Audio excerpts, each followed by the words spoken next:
Good afternoon, everybody. I'm Muriel Bowser. I'm the mayor of Washington, D.C. We are here at the John A. Wilson Building, our city hall, to address today's announcement from the White House. So I'll have a short statement, and then we'll be able to take a few questions. So let me start by saying this. Washington, D.C. is a beautiful city, magnificent city. We're home to 700,000 Washingtonians. We welcome millions of visitors every year from around our nation and around the world. We have the nation's premier park system, fantastic public schools, including a free and robust pre-K program starting at age 3. We have a tremendous public transportation system, and we have hardworking people here who are raising families, starting businesses, and hiring workers. So it's very important to me that for all who live here and visit here, just know how beautiful our city is and how proud we are of all that we've accomplished here. We're unique in other ways as well. Though we pay taxes, in fact, we pay more than most states per capita. We're not a state. We don't control the DC National Guard. We don't have senators or full autonomy. Limited home rule gives the federal government the ability to intrude on our autonomy in many ways. I've said before, and I'll repeat, that I believe that the president's view of DC is shaped by his COVID-era experience during his first term. And it is true that those were more challenging times related to some issues. It is also true that we experienced a crime spike post-COVID, but we worked quickly to put laws in place and tactics that got violent offenders off our streets and gave our police officers more tools, which is why we have seen a huge decrease in crime because of those efforts. We have been able to reverse that 2023 crime spike. This year, crime isn't just down from 2023, it's also down from 2019, before the pandemic, and we're at a 30-year violent crime low. We're not satisfied. We haven't taken our foot off the gas, and we continue to look for ways to make our city safer. We know, however, as most have heard from the president's press conference, that he has prerogatives in DC unlike anywhere else in the country, including his authority given by our home rule charter to require the mayor, to require me to supply services of the Metropolitan Police Department.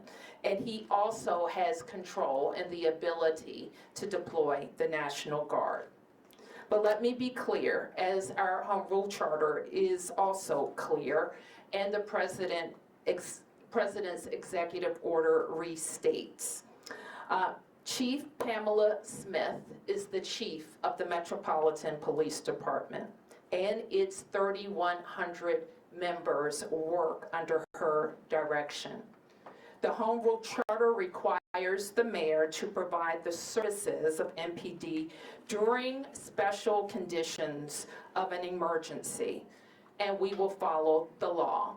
Though there's a question about the subjectivity of that declaration. In fact, the chief has already provided a high-level liaison and point of contact with the federal government and made those initial contacts. The executive order is also clear that the president has delegated his authority to make requests of us to Attorney General Pam Bondi. I have reached out to Attorney General Bondi and hope to schedule a meeting soon. My message to residents is this: We know that access to our democracy is tenuous. That is why you have heard me and many Washingtonians before me advocate for full statehood for the District of Columbia. We are American citizens. Our families go to war. We pay taxes and we uphold the responsibilities of citizenship. And while this action today is unsettling and unprecedented, I can't say that given some of the rhetoric of the past, that we're totally surprised. I can say to DC residents that we will continue to operate our government in a way that makes you proud. We will balance our budgets, we will deploy our services. Our kids are going to start school on August 25th, and we will work with the federal government to do the things that they should do for our city, including making sure that we have the judges that we need, including making sure that all federal parks are supported, not just with law enforcement, but with other clean and safe activities, and including making sure that our economy is supported by rational federal actions as it relates to the federal workforce, federal workers, and federal property in the District of Columbia. So with that, I want to ask Chief Smith to talk about her interactions with the federal forces, federal police and law enforcement that have been engaged in the district over the last several days, and the strategy that she thinks would be important while we have additional federal police officers. Thank you, Madam Mayor. I'm Pamela Smith, the Chief of Police of the Metropolitan Police Department. And as the Mayor stated, you know, we have a responsibility to support the executive order. And one of the roles that I have is to ensure that we work very collaboratively with our federal partners. I know that most of us know in this room, and those of you that are watching on television, that the efforts of the federal law enforcement officers began in our city on Thursday night. I met with the director of the U.S. Marshal, who has been at that point overseeing the operational component of how the federal resources will be allocated and deployed around our city. With that conversation, it was very, very important for me to ensure that not only do we work collaboratively with our federal partners, but we offer up areas across our city where we can work with them in areas where we know that we want to reduce crime. So that was the effort on yesterday. We spent roughly about an hour just kind of planning and talking through what that's going to look like. On the heels of the announcement from the President today regarding the executive order and my directive from the mayor is that we will begin more intense planning efforts after I leave this press conference. I've also met with one of the other liaisons that have been assigned to work with the U.S. Marshal, along with myself, regarding the efforts around the city for how we will allocate resources. What I will say is this: our relationship with our federal partners is not new. We do this on a daily basis. We are very much in tune to having federal law enforcement officers working with us on our Capital Area Regional Task Force. Our federal partners work with us, especially on some of our warrant executions. They work very closely with us with our Violent Crime Suppression Division, and it is my intent and my police department's intent to continue those efforts. What you will see is an enhanced presence. The second thing that's really important to me, and I'm speaking directly to our community, is that we have a relationship with our community that is very important to us, our community members. And so having our Metropolitan Police Department working alongside of our federal partners who have come into the city to really help us assess and deal with the crime, that some of the crime spikes that we have, we will work alongside them, but intentionally, we want to make sure that our community understands that we are there. We're going to be boots on the ground. If you see something, again, say something. We value those relationships. Our community members, and I want to say thank you for all the work that you've done with the Metropolitan Police Department up to this point. Those relationships are very important to us, and we want to continue to build upon that and continue to enhance that. I'll turn it back over to Mayor Bowser now. Okay, we'll take a few questions, and I'm joined by members of my public safety team, including Deputy Mayor Apia and Chief John Donnelly. Yes, please identify yourself. Mayor Bowser, Campbell Robinson, New York Times. Do you think this was inevitable, or do you think there are things that the city could have done with the city council to prevent a mistake from happening? This is, I don't know. I can't answer that question, and I think that's a question that you're familiar with the rhetoric about the city and how long it goes back. And we also know that we're not experiencing a spike in crime, but a decrease in crime. Yep. Mayor Tom Sherwood, 10 News Radio. You and the chief are talking about partnerships with federal partners who are coming in. The president is talking about a takeover of the city's police department. Where does the chief fit in with Terry Cole, who's the new general commissioner of the DC Police Department? Nothing about our organizational chart has changed, and nothing in the executive order would indicate otherwise. So the chief of police reports through the deputy mayor to the mayor of the District of Columbia, and the two people I think that were identified in the presser report to Attorney General Bondi. The executive order makes clear that all requests for MPD services, the president delegates to Attorney General Bondi. So Terry Cole? I don't recall the names. Yes. The Metropolitan Police Department? Where does he fit in that? That's a question for the Attorney General, I think. Yep. Mayor, to what extent are you planning to cooperate in this new framework, or is the city planning anything to prevent this from happening, including a legal act? Well, I think all legal, I think you probably saw the Attorney General for the district, Brian Schwab's a statement about reviewing all legal matters, and I think those matters are under review. The plain language, however, of the Home Rule Charter indicates that there is a declared emergency. It allows the president, it authorizes the president to make those requests. And it says the mayor shall comply with those requests. So, yeah.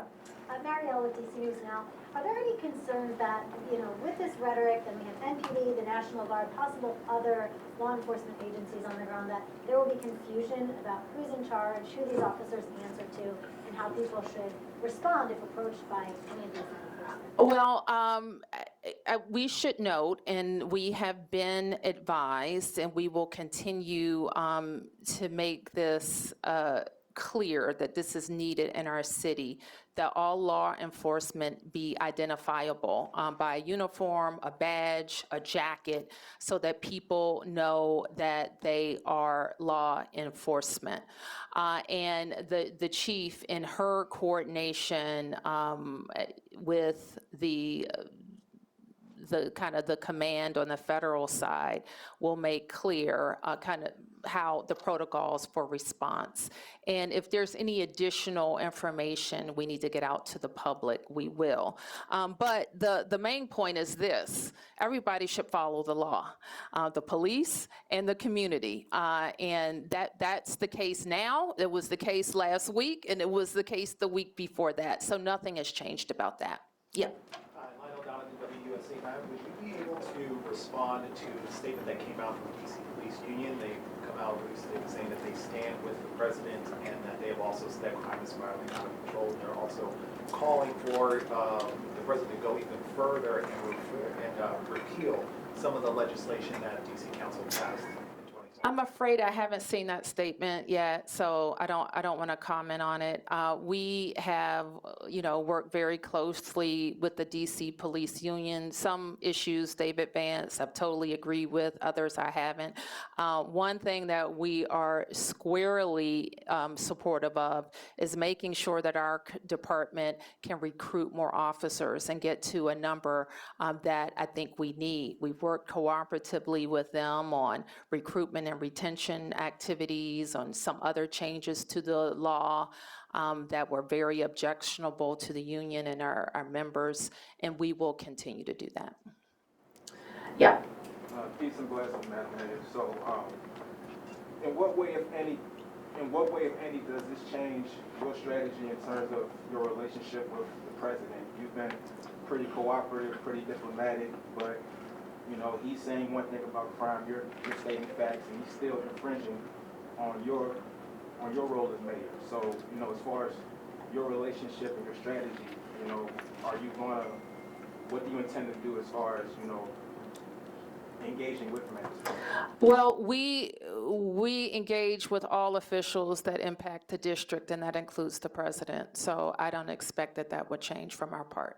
But as far as, and I don't, if I may follow up. Sure. Are you going to go what some might consider a bit harder and pushing back against what he's trying to do?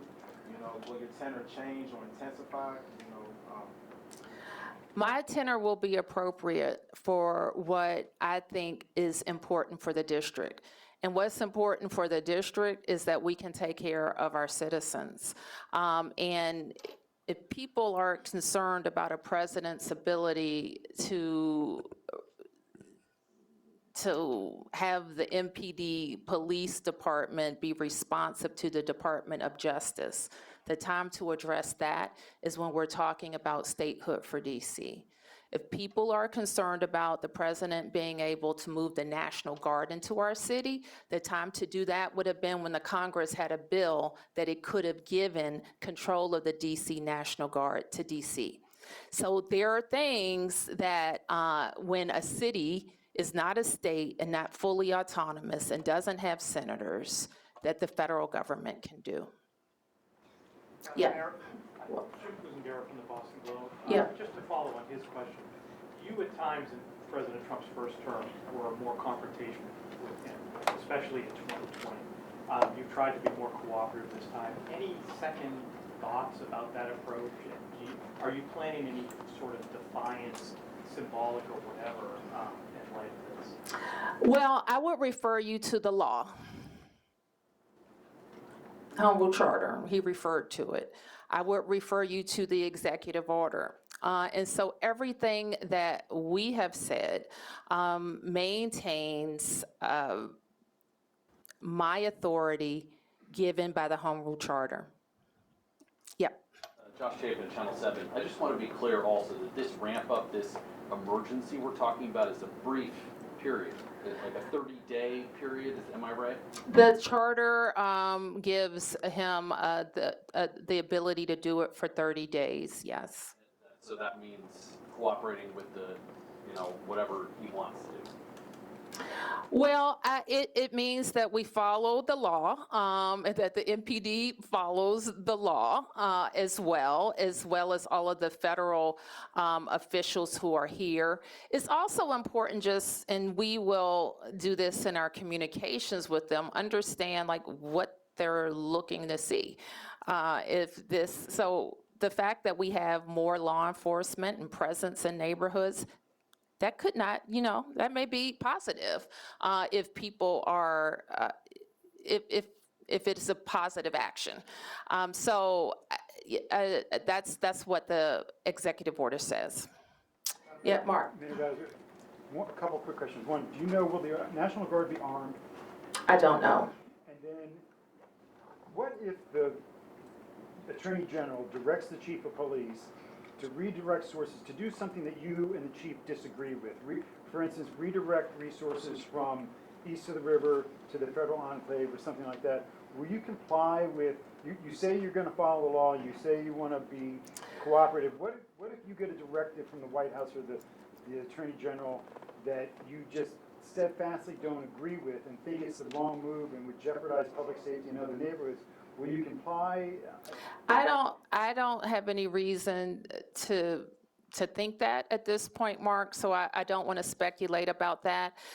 The executive order, as is the Home Rule Charter, is pretty clear that the directives have to be, the requests have to be related to federal purposes. And then can I ask, the president threatened to use not just the National Guard, but military, to bring the United States military, federal troops into the District of Columbia if needed. Can you respond to that threat? I mean, we're in uncharted waters already.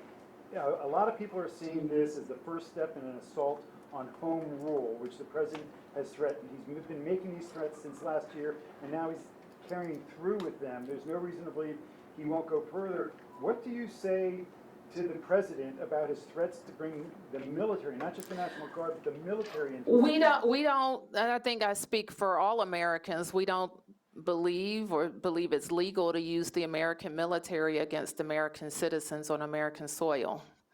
I'm not a lawyer, and but I think that's a fairly widely held fact.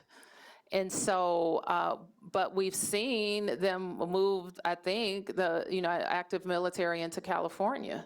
So it's a question. We've seen active military on the borders of DC some years ago, and we don't believe that our military should be used against American citizens. Yes. Mayor Bowser, can you talk a little bit about the communication that you did receive before this morning?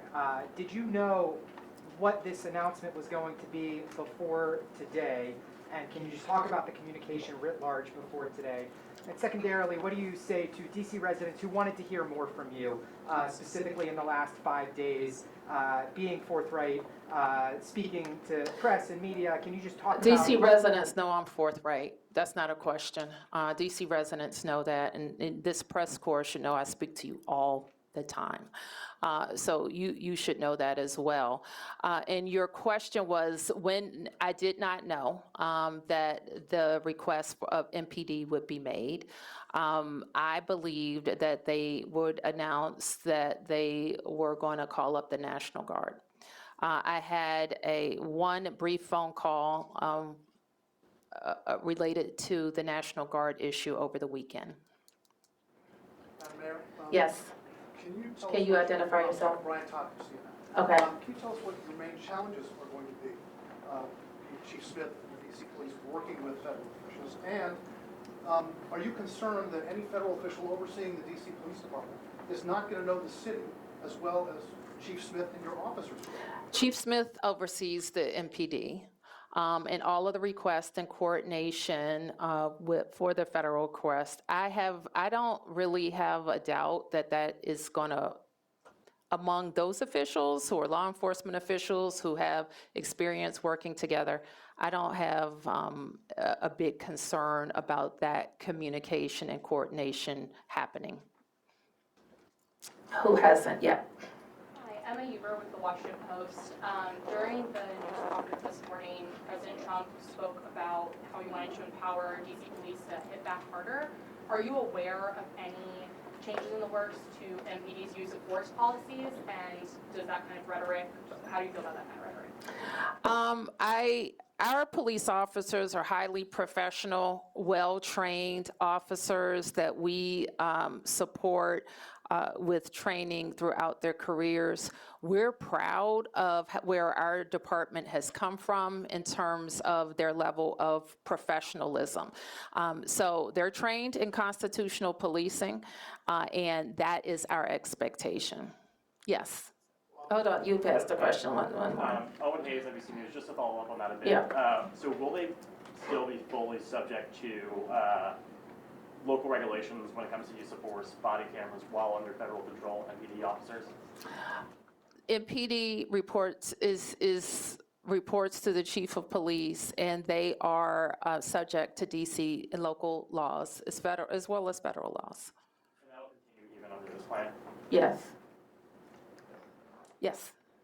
Emiliana with News Nation. You said earlier that they did not tell you about this announcement before it happened today. Did the White House or the president bring up their concerns with crime before last week? The president talks about crime all the time. Specifically in DC? Yes. Have you not heard the president from the campaign trail? In every conversation I had with him, we're always briefing the president on our progress. In fact, my first meeting with him after he was elected the second time, We went over the crime trends. We went over how we're seeing decreases. So the president is read in on our efforts. Who has that? Yep, over here. Ashraf Khalil with the Associated Press. A lot of this seems to be perceptions of what constitutes an emergency. The White House, the administration says there's an obvious emergency. Your administration with numbers and the council says there is not an emergency here. How do you solve that? Is there an arbitration option? Where does it go from here? Because it feels like, do you agree that it comes down to what constitutes an emergency and what's next? Well, what I would point you to is the Home Rule Charter that gives the president the ability to determine the conditions of an emergency. Now, we could contest that, but the authority is pretty broad. And so, like, if you wanted to say the most outrageous thing, one might say, well, I won't say that. It could be something very small. Like, I'm not saying that that's what he's doing, but it could be. And if he deems it and he puts the meat around it and the argument around what he thinks is an emergency.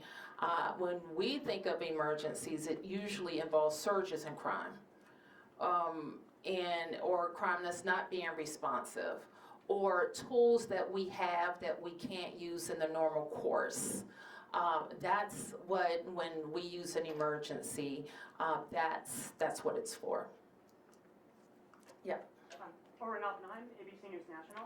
Wanted to see if you could respond directly to some of what the president said this morning. Do you agree or have any thoughts on the picture he's painting? He said that there are, quote, bloodthirsty criminals, end quote, or roving mobs of wild youth. End quote. He also said that DC police can do whatever the hell they want, end quote.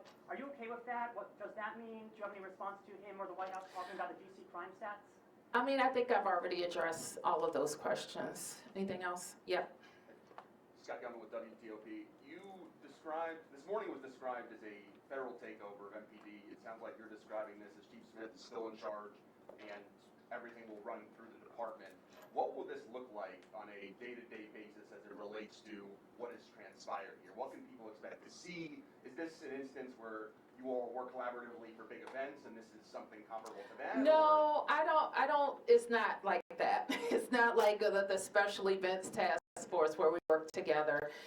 And I think I don't want to minimize what was said.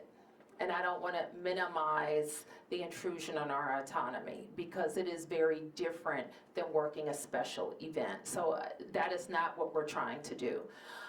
But I think the chief, and I'll turn to her in a second to talk to you about what she thinks is going to be most helpful to MPD. I want to believe I answered the question a little bit earlier, but I think what's helpful to us is that we come together and we look at data, we look at intelligence when it comes to crime across our city, violent crimes as well as property crimes. And so there are other things that the federal government is also very useful for, useful in supporting us, and that is in the city is warrants, right? The execution of warrants, the U.S. Marshals holds those. This will be an opportunity for us to come together and collaborate on being able to go out and execute warrants. As we think about over the past, came in 2 years ago, 5 years prior, we looked at some of our data where we saw an increase in violent crime in certain areas across our city. We designated those areas as a homicide reduction partnership plan with some of our federal officers. What we'll do in that space is we'll enhance that presence. The other thing is that most of you know we have a nightlife task force. U Street, we have a lot of tourists, residents, individuals who come into our city on a Thursday night, Friday night, or Saturday night and enjoy the nightlife culture. We will also be able to utilize that enhanced presence in and around that area and any other crime trends that we might see that will go forth. We have our drug-free zones where we also align our federal partners in those spaces as well as our juvenile curfew zones. May I just follow up quickly, Chief? So again, this morning it's being described as a federal takeover. You all are describing it as an opportunity to enhance the crime prevention strategies you have in place. To the community who's confused about the discrepancies, where does it fall? Well, I just articulated to you where it falls. And what I mean by that is that with respect to the two federal partners who will be working alongside me, the operations and the administrative liaison, we have a meeting scheduled for today right after this meeting, and we will be able to create an operational plan for our city that will continue to keep our city safe. Chief Smith, I just have one question.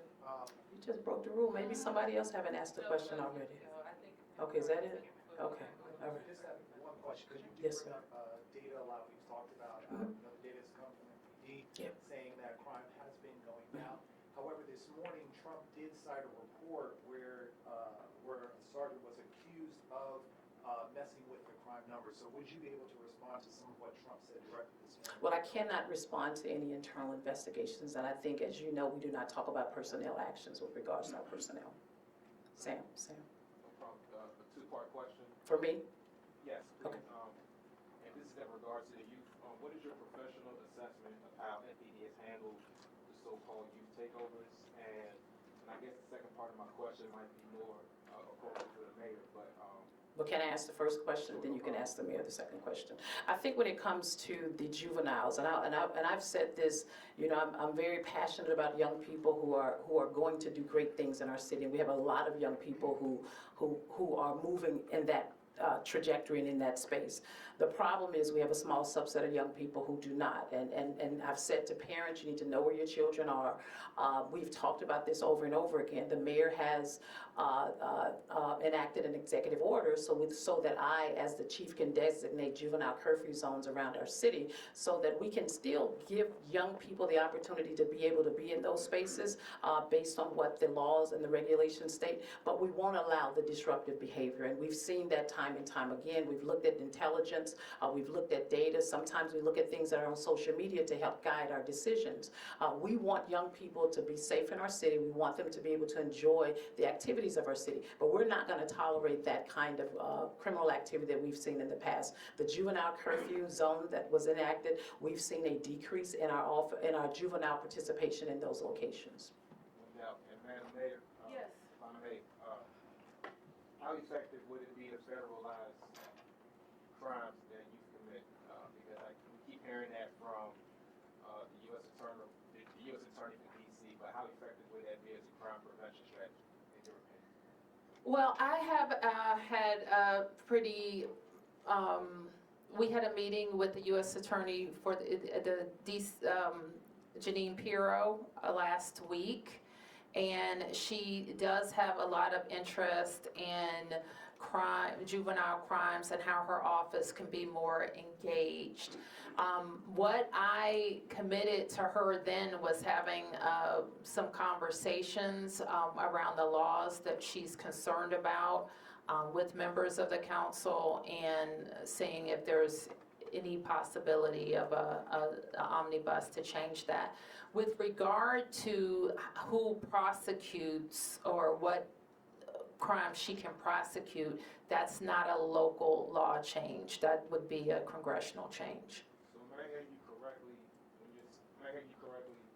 saying that you would embrace the change in the three laws, IRA? I have a position on at least 2 or 3 of those I can refer you to. You wouldn't mind articulating real quick?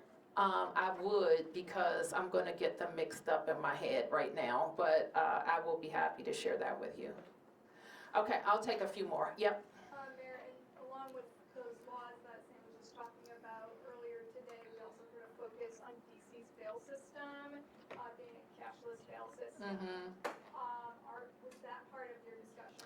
It's the first time I ever heard that come up in a situation with DC. DC has had a no cash, whatever you call it, cashless bail, I think since the mid-90s.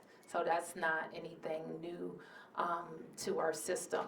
We do, and you know, that I was very, very focused in the last 2 years on having the council pass laws that would allow judges to hold violent offenders, those accused of a violent offense, pre-trial. And I believe that provision has led to our very substantial decrease in shootings and homicides. Yep. I wonder if you could specifically speak to some of the concerns that U.S. Attorney Bureau has raised about her perception of lenient sentencing for youth charged with violent crimes. Do you think that's an issue? And as she suggested, potentially charging in some instances, prosecuting youth as adults, is that a potential solution, or do you agree with that? Well, the U.S. Attorney has the ability to prosecute youth for some crimes as adults. And I think she's interested in expanding that and possibly lowering the age. What I committed to her to do was look at all of the, what's allowable in the law now, the types of crimes, working with the council, and working on some changes. So do you agree with her, though, that that needs to be expanded, or do you think that is an unhelpful solution? I don't want to say right now because that could mean a lot of things. We want to really analyze what we think would keep us safer, the link to crime. I will say this, and this is, some of you are new to covering us and covering these issues, but I have been, in my tenure of service, very pro accountability, okay? I am an accountability mayor. If you commit a crime in the district with a gun, there has to be accountability, and that's if you are an adult or if you are a juvenile. I don't think we always have that accountability. I think what was missing from the press conference a little bit earlier, however, is what people also don't know about the district. Our prosecutors are not local, okay? They don't get elected by anybody here. They don't report to any of us. They are appointed by the president. We've also had a period of time where some of the very good police arrests that have been made were not prosecuted by the U.S. Attorney's Office. So the prosecution is a federal element. Judges are appointed by the President of the United States as well. And so those are not local judges. They don't report to any of us. So that is a part of the federal system. So anytime we talk about crime in the district, it is part local and part federal that can make changes. All right, I'll take just a few more. Mark. Mayor Bowser, the president made numerous threats about removing homeless encampments and dealing with people in the district who are experiencing homelessness. Can you talk about what preparations that you're making, that your administration is making to facilitate this, and what this, have you had any of those conversations with the White House, what that's going to look like, and where these people would go if they would be FD12 and We really haven't gotten any more detail about the plan, about the words that he said. It wasn't referenced in the executive order that came down, so we're going to work. And I believe he had a previous executive order that also identified Attorney General Bondi as a point of contact as it relates to homelessness. And such, so we'll follow up with her. Okay, last two questions. Yes. Mayor, I want to go back again to the Federal Commissioner of the Metropolitan Police Department. It sounds like the chief has described this person, Terry Cole, as an advisor, as a liaison, as some. The president, people were saying that person, this Terry Cole, is going to be in charge of the police department. I can't really comment on that, Tom. I can only tell you what's in the executive order, and that's what controls. Yep. Will DMH just be coordinated with law enforcement? Can you identify yourself? Hi, I'm with Street Sense Media. Okay, what's your name? Maddie Kessler. Okay, thanks, Maddie. Yeah. Will DMHS be coordinating with law enforcement when it comes to increasing chemical clearings from disaster floor? And then if AG Bondi directs local law enforcement to arrest people experiencing homelessness out of DC, will Chief Smith comply? Well, let me just say what MPD needs to be focused on, and it's violent crime. We simply, like our force, when the chief deploys every day and every night, is focused on people who are committing crimes in the district. So I'll leave it at that. Mayor, one more if I could. Okay. You testified to Congress after the 2020 racial justice protests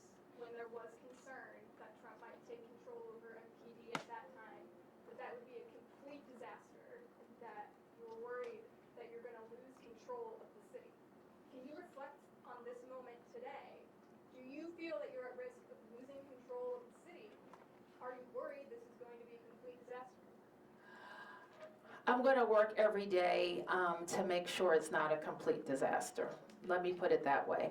And I think that with Chief Smith's leadership and her expertise in both the federal space and the local space, we are going to do our level best to maintain, as the chief talked about, to maintain the trust that DC residents have in us. What could be a disaster is if we lose communities who won't call the police.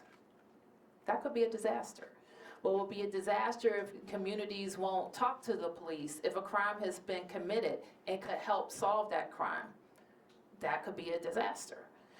It would be a disaster if people who aren't committing crimes are antagonized into committing crimes.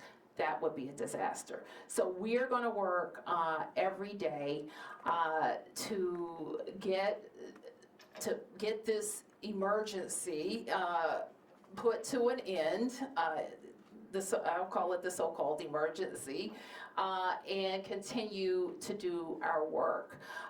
And at the same time, make sure that if these are like the law enforcement officers who are called, they're leaving their homes, their towns, maybe doing double shifts. If our National Guard are deployed, they're leaving their primary mission to come. We don't want their time to be wasted. We want to be strategic and work with them. But I'll end by saying this. If we know the tools that are available to the district if we are experiencing a surge in crime. And I put them in place before. It includes curfews. I've asked the council to pass emergency legislation. I've asked the Congress for additional funds. We've done all of those things. So there's nobody here, and certainly nobody who works for me, who wants to tolerate any level of crime. And I know it's frustrating sometimes to hear if I say our crime numbers have gone down, yet you've been a victim of crime. It doesn't matter to you if crime has gone down, if you were a victim or you know someone who was a victim. So we understand that. We work every day to stop crime. Thank you, everybody.